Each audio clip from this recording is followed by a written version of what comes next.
बड़ सो पापी आहे गुमानी, पाखंड रूप छलेउ नर जानी। बावन रूप छलेउ बलि राजा, ब्राह्मण कीन्ह कौन को काजा।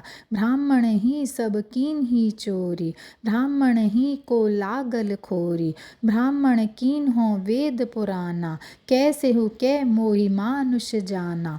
एक से ब्रह्मो पंथ चलाया, एक से हंस गोपाल ही गाया।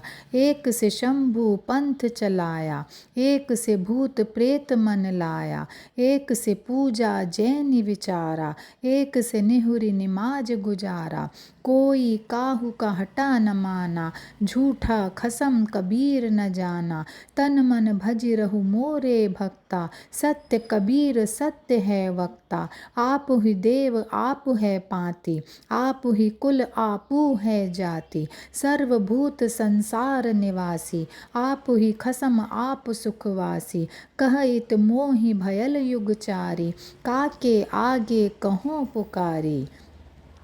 कबीरदास जी कहते हैं कि वह व्यक्ति सबसे बड़ा पापी माना जाता है जो स्वयं को जन्म से पवित्र मानकर गुमान करता है।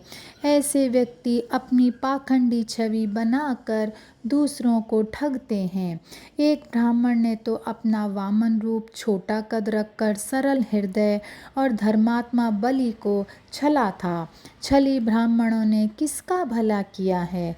ऐसे ब्राह्मणों ने ही मानवता के नाम पर सबको ठगा है और लोगों के मध्य भेद भावना, छुआछूत आदि तुच्छ बातें फैलाई हैं।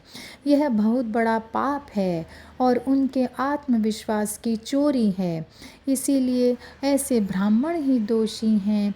ब्राह्मणों ने धर्मशास्त्रों की रचना भी इस ढंग से की है कि मानव उन्हें सर्वश्रेष्ठ समझें और हमेशा उनकी पूजा करते रहें।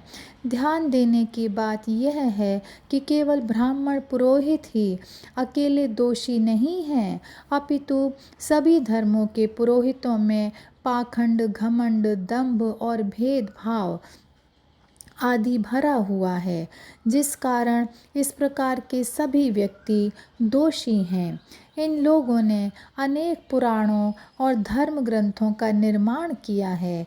एक ग्रंथ से ब्रह्मवादियों का पंथ चला, एक ने कृष्ण जी को ही हंस एवं ब्रह्म मानकर संप्रदाय चलाया, एक ग्रंथ से शंभू पंथ चलाया तो एक से भूत प्रेत की उपासना चल पड़ी। इसी तरह अन्य अनेक संप्रदाय चल पड़े। सभी पंथ वाले अपने आप को दूसरे पंथ वालों से श्रेष्ठ मानकर उन्हें नास्तिक, काफिर और तुच्छ समझने लगे।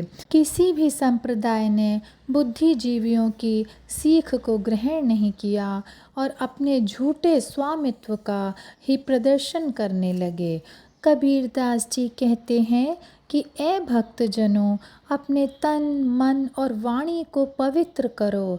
तुम्हारा सद्गुरु सत्य का उपासक और सत्य का ही वक्ता है। सबके हृदयों में निवास करने वाला यह चेतन ही परम देवता है।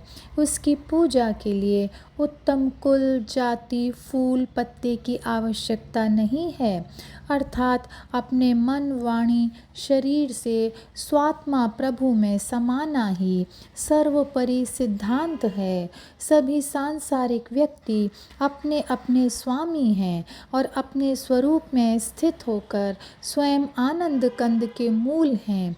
कबीरदास जी कहते हैं कि किसके सम्मुख पुकार कर कहूँ कि ये करो वो करो। मेरे जैसे व्यक्तियों ने सत्य का संदेश प्रत्येक युग में मनुष्यों को प्रदान किया है।